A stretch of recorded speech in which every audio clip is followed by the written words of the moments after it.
Hi guys. നമ്മൾ ഇന്ന് analyse ചെയ്യാൻ പോകുന്നത് ഗോൾഡ് ആണ്. ഞാനിവിടെ എടുത്തിട്ടുള്ളത് പെപ്പർ സ്റ്റോൺ എന്ന് പറഞ്ഞിട്ടുള്ള ഒരു ബ്രോക്കറാണ്.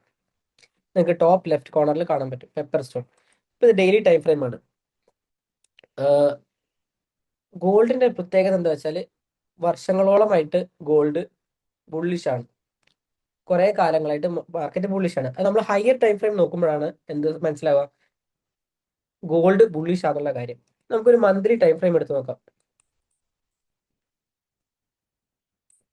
മന്ത്ലി ടൈം ഫ്രെയിം എടുത്ത് നോക്കുമ്പോൾ നിങ്ങൾക്ക് കാണാൻ പറ്റും കൊല്ലങ്ങളായിട്ട് എന്താണ് മാർക്കറ്റ് ബുള്ളിഷ് ആണ്.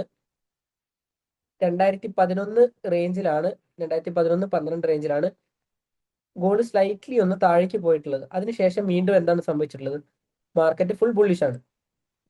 ഓക്കെ, അപ്പൊ ഇതാണ് ഗോൾഡിന്റെ ഓവറോൾ സെന്റിമെന്റ് എന്ന് പറയുന്നത്. ഗോൾഡ് നല്ലൊരു ഇൻവെസ്റ്റ്മെന്റ് ഓപ്പർച്യൂണിറ്റിയും കൂടിയുള്ള ഒരു ഇൻസ്ട്രുമെന്റ് ആണ് ഗോൾഡ്. ഇനി നമുക്ക് ഇത് അനലൈസ് ചെയ്ത് നോക്കാം.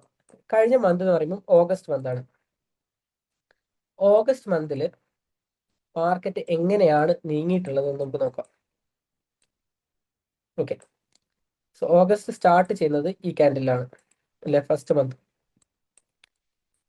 ഇപ്പോൾ ഫസ്റ്റ് ഓഗസ്റ്റ് മുതൽ മാർക്കറ്റ് ബുള്ളിഷ് ആയിരുന്നു അല്ലേ. മാർക്കറ്റ് കുറെ ദിവസം ബുള്ളിഷ് പോയി. ആൻഡ് ദെൻ നമുക്ക് എന്ത് ചെയ്തു, ഈ ഒരു ഇമ്പൾസീവ് മൂവിന് ശേഷം നമുക്ക് എന്ത് തന്നിട്ടുണ്ട്, ഒരു റീട്രേസ്മെന്റ് തന്നിട്ടുണ്ട്. ഡെയിലി ടൈം ഫ്രെയിമിലാണ്. അതിനുശേഷം എന്താ സംഭവിച്ചത്, കംപ്ലീറ്റ്ലി മാർക്കറ്റ് ബുള്ളിഷ് ആയിട്ട് പോവുകയാണ് ചെയ്തിട്ടുള്ളത്. ഓക്കെ, സോ എപ്പോഴും ഗോൾഡിൽ നിങ്ങളുടെ സ്ട്രാറ്റജി അനുസരിച്ചിട്ട്, ഓക്കെ, സ്ട്രാറ്റജി അനുസരിച്ചിട്ട് നിങ്ങൾ സ്വിംഗ് ട്രേഡർ ആണെങ്കിൽ ബൈയിങ്ങിനാണ് കൂടുതൽ പോസിബിലിറ്റി ഉള്ളത്. നേരെ മറിച്ച് നിങ്ങൾ ഡേ ട്രേഡറോ അത് അതിലും ചെറിയ ടൈം ഫ്രെയിം ആണ് യൂസ് ചെയ്യുന്നതെങ്കിൽ, അല്ലെങ്കിൽ സ്കാൽപ്പിംഗ് ആണ് ചെയ്യുന്നതെങ്കിൽ നിങ്ങൾക്ക് ബൈയിങ്ങും സെല്ലിങ്ങും ഒരുമിച്ച് ചെയ്യാവുന്നതാണ്. അപ്പോൾ സ്വിംഗ് ട്രേഡിംഗ് തലത്തിൽ നമ്മൾ നോക്കുകയാണെങ്കിൽ മാർക്കറ്റ് ഓവറോൾ ബുള്ളിഷ് ആണ് ഉള്ളത്. ഓക്കെ, നമുക്ക് ജസ്റ്റ് ഒന്ന് പ്രീവിയസ് മന്തിലെ, അതായത് ഓഗസ്റ്റ് മന്തിലെ ന്യൂസുകളൊന്ന് നമുക്ക് അനലൈസ് ചെയ്ത് നോക്കാം.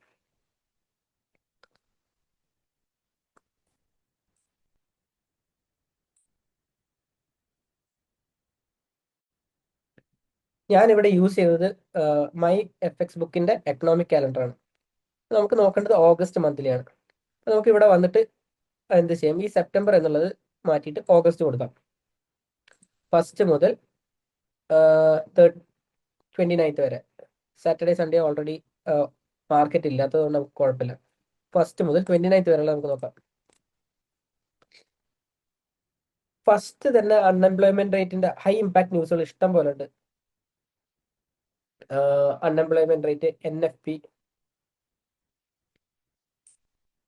യെസ്, എല്ലാ മന്തിന്റെയും ആദ്യത്തെ Friday.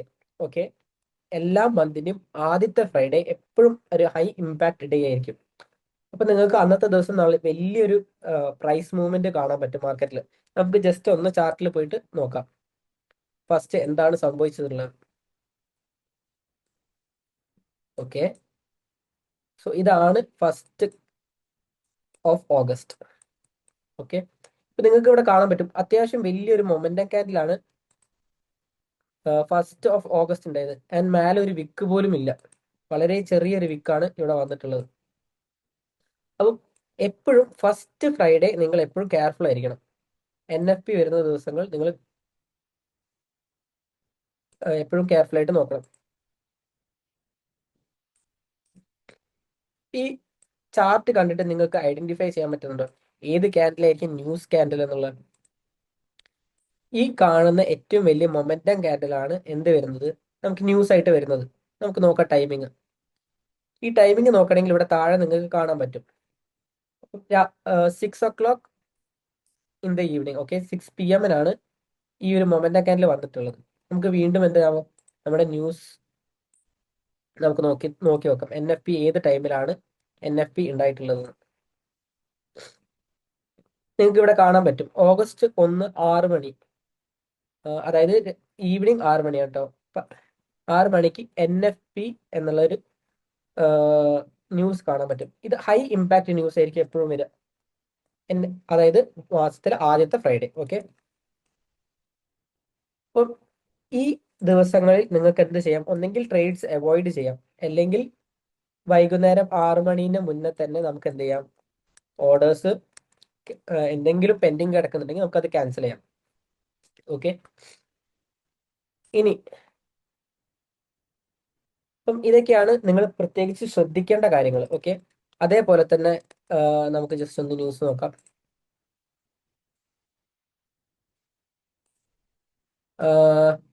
August 1 high impact news ഉണ്ട്. അതേപോലെ തന്നെ ഓഗസ്റ്റ് 5 എന്തുണ്ട്? ISM service PMI. ഇതും ഹൈ ഇമ്പാക്റ്റ് ആണ്, പക്ഷെ അത്ര നമ്മൾ NFP പോലെ നമ്മൾ കൺസേൺ ആവേണ്ട ഒരു ന്യൂസുകളൊന്നുമല്ല. അതേപോലെ തന്നെ ഇമ്പോർട്ടൻ്റ് ആയിട്ട് വരുന്നതാണ് CPI. ഓക്കെ, ഇപ്പം CPI കൺസ്യൂമർ പ്രൈസ് ഇൻഡെക്സ് ആണ് ഇതിന്റെ ഫുൾ ഫോം, CPIന്റെ. അതും ഏകദേശം 6 മണിക്കാണ് ന്യൂസ് വരുന്നത്. നിങ്ങൾക്ക് ഇവിടെ ശ്രദ്ധിച്ചാണ്, ഇതും വളരെ ഹൈ ഇമ്പാക്റ്റ് ആയിട്ടുള്ള ഒരു ന്യൂസ് ആണ്. സോ ഈ രണ്ട് ന്യൂസാണ് നമ്മൾ മേജർലി ശ്രദ്ധിക്കേണ്ട ന്യൂസുകൾ. ഇതൊക്കെയാണ് വരുന്നത്.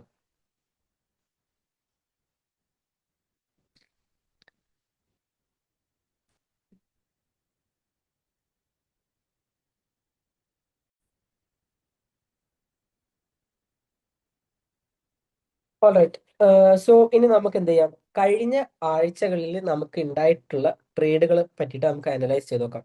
ഓക്കെ, സോ കഴിഞ്ഞ വീക്ക് മൺഡേ എന്ന് പറയുമ്പോൾ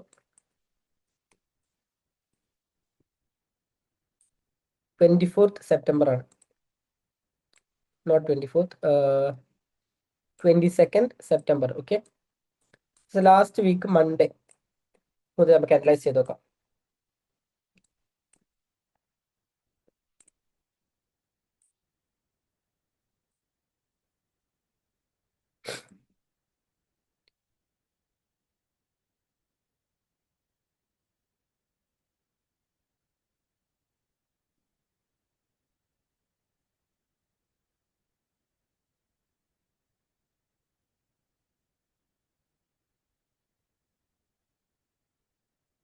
ഓക്കെ, സോ നമുക്ക് ഡെയിലി ടൈം ഫ്രെയിം നോക്കുകയാണെങ്കിൽ എന്ത് കാണാൻ പറ്റും? മാർക്കറ്റ് ബുള്ളിഷ് ആണ്, അല്ലെ? മാർക്കറ്റ് ബുള്ളിഷ് ആണ്. അതേപോലെ തന്നെ മാർക്കറ്റ് എന്ത് ചെയ്തിട്ടുണ്ട്? ഇവിടെയുള്ള ഒരു സപ്പോർട്ട് ലെവൽ, ഈ ഒരു സപ്പോർട്ട് ലെവലിൽ നിന്നാണ് മാർക്കറ്റ് വന്നിട്ട് എന്ത് ചെയ്തിട്ടുള്ളത്? ബുള്ളിഷ് ആയിട്ട് പോയിട്ടുള്ളത്. ഓക്കെ, ഇനി നമുക്ക് ഒരു ടൈം ഫ്രെയിം കൂടി താഴെ പോയി നോക്കാം. 4 അവറിൽ എന്താണ് സംഭവിക്കുന്നത് നോക്കാം. അഗെയിൻ 4 അവർ സെയിം സിറ്റുവേഷൻ ആണ്. മാർക്കറ്റ് എന്ത് ചെയ്തിട്ടുണ്ട്? ഇവിടെ ഒരു സ്ട്രക്ചർ ബ്രേക്ക് ചെയ്തിട്ടുണ്ട്. ആൻഡ് ദെൻ എന്ത് സംഭവിച്ചു? മാർക്കറ്റ് താഴെ വന്നു. എവിടെ വരെ വന്നത്? ഈ ഒരു സപ്പോർട്ട് ഏരിയയിലാണ് വന്നിട്ടുള്ളത്.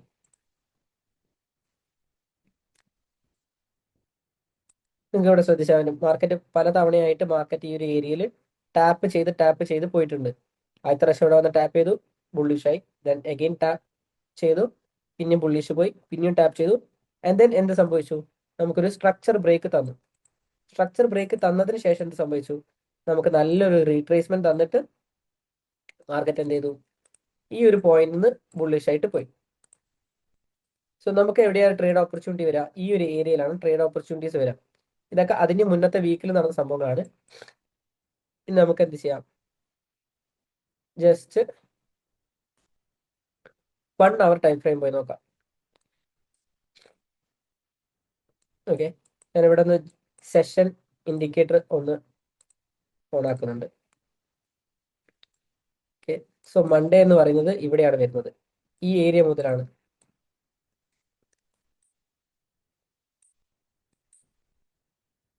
ഇവിടെയും പ്രത്യേകിച്ച് നമുക്ക് എൻട്രീസ് ഒന്നും ഈ ഒരു ഏരിയയിൽ ഏഷ്യൻ സെഷനിൽ നമുക്ക് ഉണ്ടായിട്ടില്ല. ഓക്കെ, ഏഷ്യൻ സെഷനിൽ നമുക്ക് എന്താ സംഭവിച്ചത്? മാർക്കറ്റ് ഒന്ന് കൺസോൾഡേറ്റ് ചെയ്തു, ആൻഡ് ദെൻ ഒരു ഇമ്പൾസീവ് മൂവ് നമുക്ക് കിട്ടി. പക്ഷെ ഇതുവരെ നമുക്ക് എന്താ എൻട്രി ഓപ്പർച്യൂണിറ്റി ഒന്നും ഇല്ല. നമുക്ക് വീണ്ടും എന്താ ലോവർ ടൈം ഫ്രെയിമിലേക്ക് പോവാം. 15 minute time frame.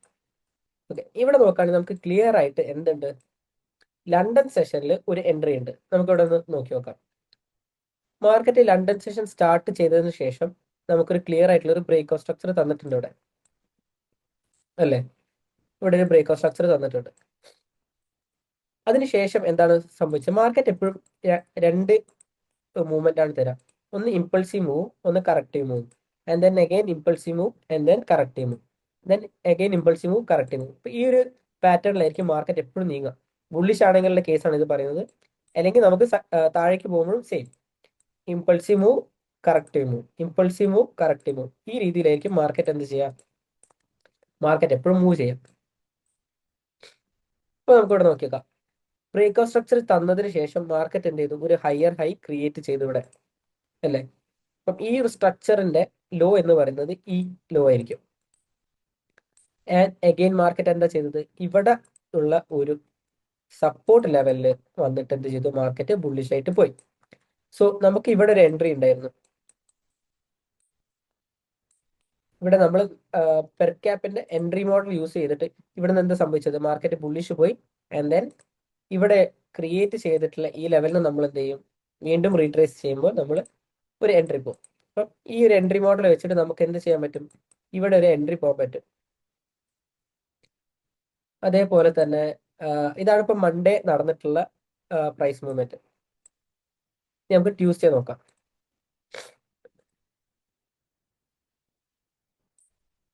Overall market ബുള്ളിഷാന്നുള്ള കാര്യം നമ്മൾ പറഞ്ഞു കഴിഞ്ഞു. ഓക്കെ, ഇനി ഇവിടെ നോക്കി നോക്കാം. മാർക്കറ്റ് നമ്മൾ എന്ത് പറഞ്ഞു? Impulsive move and corrective move എന്ന രീതിയിലാണ് മാർക്കറ്റ് എപ്പോഴും നീങ്ങുക. അതേപോലെ തന്നെ മാർക്കറ്റ് എന്ത് ചെയ്തിട്ടുണ്ട്? ഇവിടെ ലോ ക്രിയേറ്റ് ചെയ്തിട്ടുണ്ട്, ഇവിടെ ഹൈ ക്രിയേറ്റ് ചെയ്തിട്ടുണ്ട്. നെക്സ്റ്റ് ടൈം മാർക്കറ്റ് താഴെ വന്നിട്ട് എന്ത് ചെയ്തു? ലോ സ്വീപ്പ് ചെയ്തു, and then started moving up. Okay, അതേപോലെ തന്നെ നമുക്ക് എവിടെ ഒരു എൻട്രി ഉണ്ടായിരുന്നു? ഇവിടെ ഒരു എൻട്രി ഉണ്ടായിരുന്നു.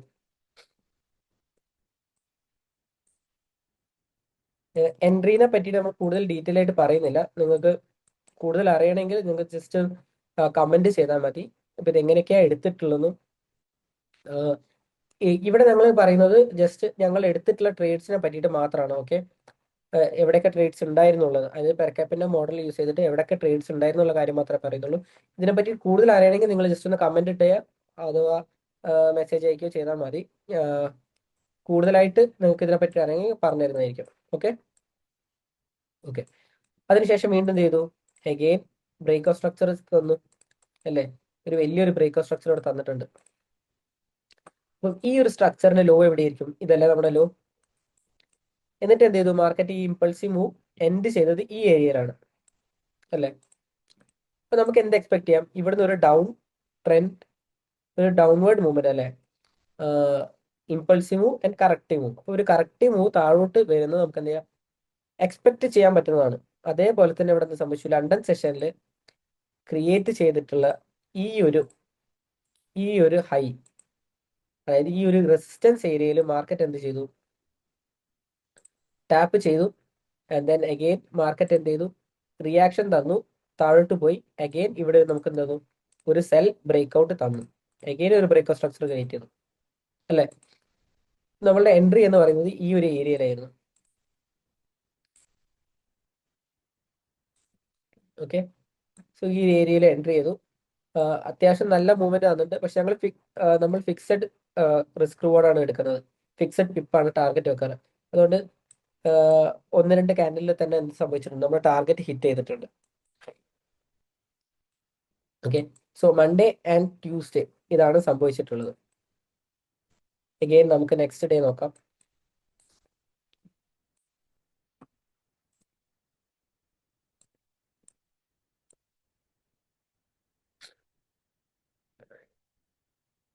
ഓക്കെ, വെനസ്ഡേ നോക്കുകയാണെങ്കിൽ ഇവിടെ എന്ത് സംഭവിച്ചിട്ടുണ്ട്? ഒരു സെൽ ബ്രേക്ക്ഔട്ട് സംഭവിച്ചിട്ടുണ്ട്. ആൻഡ് ദെൻ അഗെയിൻ ഇവിടെയും ഒരു സെൽ ബ്രേക്ക്ഔട്ട് സംഭവിച്ചിട്ടുണ്ട്. മാർക്കറ്റ് എന്ത് ചെയ്തു? ഇത് ഈ ഒരു സ്ട്രക്ചർ ഹൈ ലിക്വിഡിറ്റി ആയി കൺസിഡർ ചെയ്തിട്ട് മാർക്കറ്റ് എന്ത് ചെയ്തു? ഈ ഒരു റെസിസ്റ്റൻസ് ഏരിയയിൽ വന്ന് മാർക്കറ്റ് ടാപ്പ് ചെയ്തു. ആൻഡ് ദെൻ എന്ത് സംഭവിച്ചു? താഴേക്ക് ഒരു മൂവ്മെന്റ് കിട്ടിയിട്ടുണ്ട്. ഇവിടെ പ്രത്യേകിച്ച് നമുക്ക് മോഡൽ പ്രകാരം ഒരു എൻട്രിയും കിട്ടിയിട്ടില്ല എങ്കിൽ കൂടി ഈ ഒരു റെസിസ്റ്റൻസ് ഏരിയയിൽ വന്നിട്ടാണ് മാർക്കറ്റ് താഴെ പോയിട്ടുള്ളത്.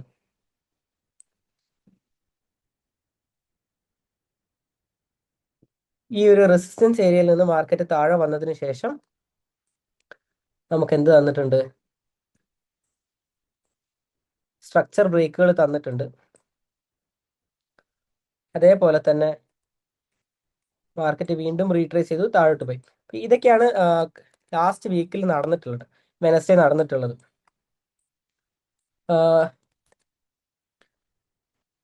then again Thursday,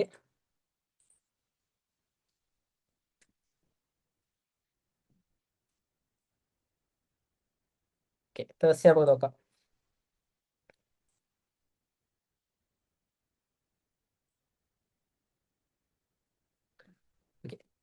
ഈ സിഡ്നി എന്ന് പറയുന്നത് നമ്മുടെ ഏഷ്യൻ സെഷനാണ്. ഏഷ്യൻ സെഷനിൽ മാർക്കറ്റ് എന്ത് ചെയ്തു? ഇവിടെ ക്രിയേറ്റ് ചെയ്തിട്ടുള്ള സപ്പോർട്ട് ഏരിയയിൽ വന്നിട്ട് മാർക്കറ്റ് എന്ത് ചെയ്തു? ഒരു ബുള്ളിഷ് റിയാക്ഷൻ നമുക്ക് തന്നു. ഈ റിയാക്ഷൻ തന്നതിന് ശേഷം എന്ത് സംഭവിച്ചു?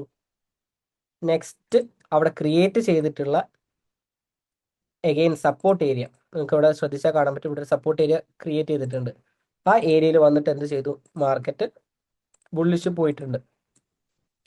സോ നമ്മുടെ എൻട്രി മോഡൽ പ്രകാരം റിയാക്ഷൻ വെയിറ്റ് ചെയ്തു and then again retracement wait ചെയ്തിട്ട് ഒരു ഫിക്സഡ് റിസ്ക് റിവാർഡ് രീതിയിലാണ് നമ്മൾ എൻട്രി പോകാറ്.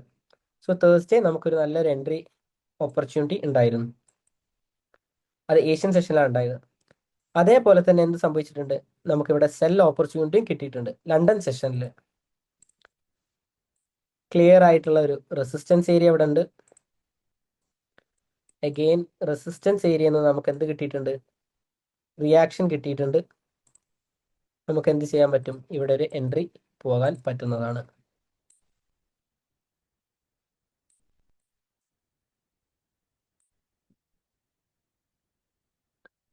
ഓക്കെ, ഇനി നമുക്ക് ഇതൊക്കെയാണ് ലാസ്റ്റ് വീക്ക് നടന്നിട്ടുള്ള പ്രൈസ് മൂവ്മെന്റ് എന്ന് പറയുന്നത്.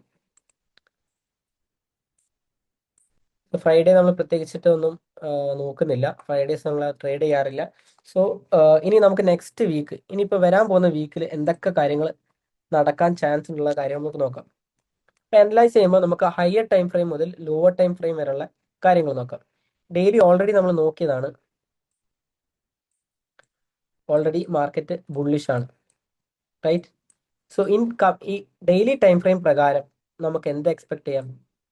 ഈ ഒരു റെസിസ്റ്റൻസ് ഏരിയ, ഈ ഒരു സപ്പോർട്ട് ഏരിയയിലേക്ക് മാർക്കറ്റ് വരാനുള്ള സാധ്യത കൂടുതലാണ്. ഇവിടെ വന്നതിന് ശേഷം എന്ത് സംഭവിക്കാം? മാർക്കറ്റ് അഗെയിൻ ക്രിയേറ്റ് ബുള്ളിഷ് പോകാൻ സാധ്യതയുണ്ട്. അപ്പം ഇവിടെ എന്ന് പറയുന്നത് റേഞ്ച് 3761 മുതൽ 3736 വരെ മാർക്കറ്റ് താഴോട്ട് വരാനുള്ള ഒരു സാധ്യത ഉണ്ട്. ഇപ്പോൾ ഓൾ ടൈം ഹൈയിലാണ് മാർക്കറ്റ് നിൽക്കുന്നത്. എന്തായാലും അഗെയിൻ നമുക്ക് 4 ഹവറിൽ നോക്കുകയാണെങ്കിൽ എന്താ സംഭവിക്കുന്നത്? അഗെയിൻ നമുക്ക് എന്താ ഈ ഒരു റെസിസ്റ്റൻസ് ഏരിയ നമുക്ക് വീണ്ടും ഒന്ന് ചെറുതാക്കി കുറച്ചുകൂടി ആക്യുറേറ്റ് ആയിട്ട് നമുക്ക് മാർക്ക് ചെയ്യാൻ പറ്റും. ഈ ഒരു ഏരിയയിൽ മാർക്കറ്റ് എന്ത് ചെയ്യാൻ സാധ്യതയുണ്ട്? ഇതുവരെ താഴേക്ക് വരാനുള്ള ഒരു സാധ്യത ഉണ്ട്. നിങ്ങൾ പ്രീവിയസ്ലി കണ്ടതുപോലെ തന്നെയാണ്. പ്രീവിയസ്ലി ഇവിടെ കണ്ടില്ലേ? ഈ ഒരു ഏരിയയിലേക്ക് മാർക്കറ്റ് എങ്ങനെയാണോ വന്നത്, എന്നിട്ട് മാർക്കറ്റ് എങ്ങനെയാണോ ബുള്ളിഷ് പോയിട്ടുള്ളത്, അവിടുന്ന് കിട്ടിയ റിയാക്ഷൻ കൊണ്ട് മാർക്കറ്റ് എന്ത് ചെയ്തു? ബുള്ളിഷ് പോയി. then again ചെറിയൊരു കറക്ഷനെ വന്നിട്ടുള്ളൂ, വീണ്ടും ബുള്ളിഷ് പോയി. അപ്പൊ നെക്സ്റ്റ് ടൈം മാർക്കറ്റ് ഇവിടെ വരികയാണെങ്കിൽ നമുക്ക് എന്ത് ചെയ്യാം? ഒരു ബുള്ളിഷ് എൻട്രി നമ്മുടെ സെറ്റപ്പ് പ്രകാരം നമുക്ക് എന്ത് ചെയ്യാൻ പറ്റും? നമുക്കൊരു ബുള്ളിഷ് എൻട്രി പോകാൻ പറ്റുന്നതാണ്. ഓക്കെ, then again നമുക്ക് എന്ത് ചെയ്യാം? 1 അവർ പോയി നോക്കാം. 1 അവറിലും ഇപ്പോഴും മാർക്കറ്റ് ബുള്ളിഷ് തന്നെയാണുള്ളത്. നമുക്കിവിടെ ഒരു ബ്രേക്ക് ഓഫ് സ്ട്രക്ചർ കിട്ടിയിട്ടുണ്ട്. സോ ഞാൻ എക്സ്പെക്ട് ചെയ്യുന്നത് മാർക്കറ്റ് ഈ ഒരു ഏരിയയിൽ നിന്ന്, ഈ റെസിസ്റ്റൻസ് ഏരിയയിൽ നിന്ന് റിജക്ഷൻ കിട്ടുകയാണെങ്കിൽ മാർക്കറ്റ് താഴെ വരും. ആൻഡ് ദെൻ ഈ ഒരു ഏരിയയിൽ നിന്ന് എന്ത് ചെയ്യാൻ സാധ്യതയുണ്ട്? ബുള്ളിഷ് പോകാൻ സാധ്യതയുണ്ട്. അപ്പം മാർക്കറ്റ് ഇവിടെ അഥവാ വരികയാണെങ്കിൽ നമുക്ക് എന്ത് ചെയ്യാം? ഒരു ബുള്ളിഷ് എൻട്രി പോവാം. അതേപോലെ തന്നെ മാർക്കറ്റ് ഇവിടുന്ന് ഒരു റിയാക്ഷൻ തന്ന് സെല്ലിനുള്ള ഒരു എൻട്രി തരാണെങ്കിൽ നമുക്ക് എന്ത് ചെയ്യാൻ പറ്റും? എഗെയിൻ നമുക്ക് എന്ത് ചെയ്യാൻ പറ്റും? ഇവിടുന്ന് ഒരു സെൽ എൻട്രി പോകാൻ പറ്റുന്നതാണ്. ഓക്കെ, ജസ്റ്റ് ഒരു ടൈം ഫ്രെയിം കൂടി താഴെ പോയി നോക്കാം.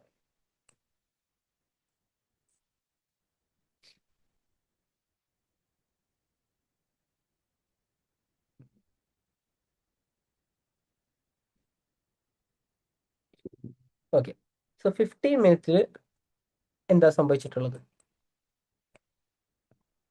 ഓൾറെഡി ഒരു സപ്പോർട്ട് ഏരിയയിൽ നിന്ന് എടുത്തിട്ടാണ് മാർക്കറ്റ് ബുള്ളിഷ് പോയിട്ടുള്ളത്. കറന്റ്ലി ഒരു റെസിസ്റ്റൻസ് ഏരിയയിൽ നിന്നാണ് നമുക്ക് എന്ത് കിട്ടുന്നത്? ഒരു റിയാക്ഷൻ കിട്ടിയിട്ടുള്ളത് അല്ലേ? സോ ഈ റിയാക്ഷൻ പ്രകാരം നമുക്ക് എന്ത് ചെയ്യാം? ഒരു എൻട്രി ഓപ്പർച്യൂണിറ്റി കിട്ടുകയാണെങ്കിൽ നമുക്ക് എന്ത് ചെയ്യാൻ പറ്റും? എൻട്രി മോഡൽ പ്രകാരം നമുക്ക് ഇവിടുന്ന് ഒരു സെല്ല് പോകാൻ പറ്റുന്നതാണ്. ഇത് എപ്പോഴും ഒരു കൗണ്ടർ ട്രെൻഡ് ട്രേഡ് ആണ്. കാരണം ഓവറോൾ ട്രെൻഡ് എന്താണ്? ബുള്ളിഷ് ആണ്. സോ നമ്മൾ എന്താണ് റെസിസ്റ്റൻസ് ഏരിയയിൽ നിന്ന് സെല്ല് ചെയ്യുമ്പോൾ ഓപ്പോസിറ്റ് ട്രേഡ് ആണ്, മേജർ ഡയറക്ഷന്റെ ഓപ്പോസിറ്റ് ആണ് നമ്മൾ ട്രേഡ് നോക്കുന്നത്. അതുകൊണ്ട് തന്നെ നമ്മളുടെ ടാർഗറ്റ് ഒക്കെ വളരെ ചെറുതായി ആണ് വെക്കേണ്ടത്. 1:2 ഒക്കെ പോയാൽ മതി. ഓ, സാധാരണ പെർ ക്യാപ്പിന്റെ എൻട്രി മോഡൽ പ്രകാരം നമ്മൾ 1:3 ആണ് മേജർ ഡയറക്ഷനിൽ നമ്മൾ യൂസ് ചെയ്യാറ്. And then counter trend trade ആണെങ്കിൽ നമ്മൾ പോകുന്നതെങ്കിൽ നമ്മൾ എന്ത് ചെയ്യും? 1:2 പോവുള്ളൂ. സോ എപ്പോഴും നമ്മൾ റിസ്ക് മാനേജ് ചെയ്തിട്ട് വേണം നമ്മൾ എപ്പോഴും ട്രേഡ് എടുക്കാൻ. കൗണ്ടർ ട്രെൻഡ് ട്രേഡ് എപ്പോഴും റിസ്കിയർ ആയതുകൊണ്ട് നമ്മൾ എന്ത് ചെയ്യും? ചെറിയ റിസ്ക്കും ചെറിയ ടാർഗറ്റുമാണ് വെക്കാം.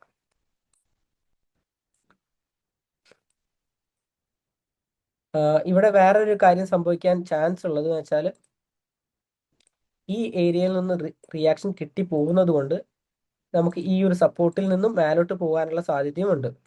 സോ സെല്ല് ചെയ്യുമ്പോൾ റിസ്കിയർ ആണ് ആൻഡ് ബൈ ഓൾസോ റിസ്കിയർ ആണ്. കാരണം എന്താ? ഇപ്പോൾ ഒരു കൺസോൾട്ടേഷൻ സ്റ്റേറ്റിലാണ് മാർക്കറ്റ് ഉള്ളത്.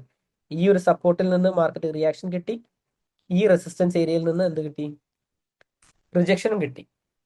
സോ ഈ സപ്പോർട്ടും ഈ റെസിസ്റ്റൻസ് ഏരിയന്റെയും നടുവിലാണ് ഇപ്പം മാർക്കറ്റ് കറന്റ്ലി നിൽക്കുന്നത്. ജസ്റ്റ് 4 ഹവറിൽ വന്നിട്ട് ഒന്നുകൂടി ഞാൻ പറഞ്ഞുതരാം. 4 ഹവറിൽ വരികയാണെങ്കിൽ നമുക്ക് എന്താ ചാൻസ് ഉള്ളത്? മാർക്കറ്റ് ഈ ഒരു സ്ഥലത്ത് നിന്ന് താഴെ വന്ന് ഈ ഒരു ഏരിയയിൽ നിന്ന് റിയാക്ഷൻ തന്ന് മേലോട്ട് പോകാനുള്ള സാധ്യത ഉണ്ട്. അതേപോലെ തന്നെ 15 മിനിറ്റിൽ ഒരു ഡേ ട്രേഡിംഗ് സെറ്റപ്പിലാണെങ്കിൽ നമുക്ക് ഇവിടുന്ന് ഒരു ചെറിയൊരു സെൽ ഓപ്പർച്യൂണിറ്റി ഉണ്ട്. അതേപോലെ തന്നെ ഈ ഒരു ഏരിയയിൽ നിന്ന് ചെറിയൊരു ബൈ ഓപ്പർച്യൂണിറ്റിയും ഉണ്ട്.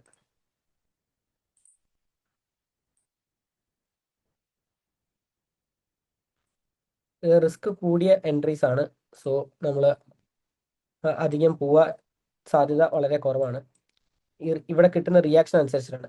കാരണം എന്താണ്? ഇപ്പം ഞാൻ പറഞ്ഞതുപോലെ തന്നെ മാർക്കറ്റ് ഇപ്പോൾ ഉള്ളത് ഒരു സപ്പോർട്ട് ഏരിയയിലും ഒരു റെസിസ്റ്റൻസ് ഏരിയയിലും ആണുള്ളത്. അപ്പൊ ഇതിന്റെ നടുവിൽ മാർക്കറ്റ് മൂവ് ചെയ്യുമ്പോൾ എന്ത് സംഭവിക്കാം? മാർക്കറ്റ് ഒരു കൺസോളിഡേഷൻ സ്റ്റേറ്റിലാണ് ഉള്ളത്.